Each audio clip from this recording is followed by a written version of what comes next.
Setiap langkah dalam mencari ilmu adalah benih kebaikan untuk meraih ridhonya. Nilai spiritualitas inilah yang terus digaungkan oleh ITS melalui hangatnya diskusi dan refleksi pada Simposium Ramadan bersama Wakil Gubernur Jawa Timur. Sobat Kampus ingin tahu bagaimana acara ini berlangsung? Bersama saya Zakia Istiqomah, simak liputan selengkapnya hanya di ITS TV.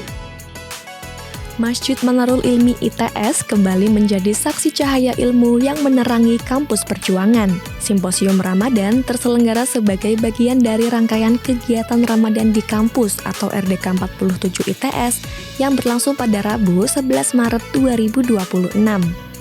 Mengusung tema menjadi pemimpin amanah berjiwa nasionalis di era globalisasi, forum ilmiah ini dihadiri oleh Dr. Emil Elistianto Dardak Master of Science sebagai narasumber kajian inspiratif. Dalam pemaparannya, beliau menekankan bahwa iptek harus berjalan selaras dengan imtak. Tanpa nilai moral, ilmu pengetahuan dapat kehilangan arah dan maknanya. Sinergi ini menjadi krusial agar ilmu pengetahuan senantiasa memuliakan martabat kemanusiaan, bukan justru memicu kerusakan di muka bumi akibat penerapan ilmu yang keliru. Wakil Gubernur Jawa Timur ini juga menyoroti perbedaan rasionalisme sebagai paham dengan rasionalitas sebagai eksistensi akal pikiran yang harus diatur batasannya.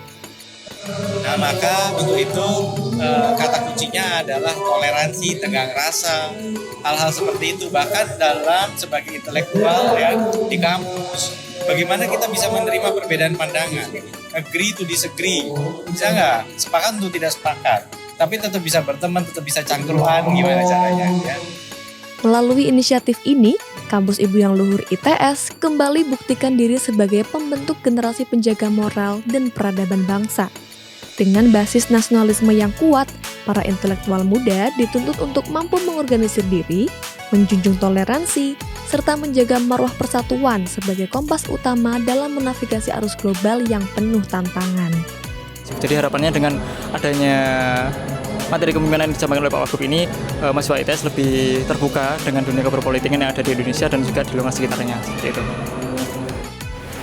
Hadir sebagai ruang memperkaya wawasan dan mempertajam nilai kebaikan, Simposium Ramadan ITS diharapkan mampu melahirkan berbagai maslahat dan hikmah yang dapat memberikan manfaat bagi sivitas ITS dan masyarakat. Dari Masjid Manarul Ilmi, kru ITS TV melaporkan.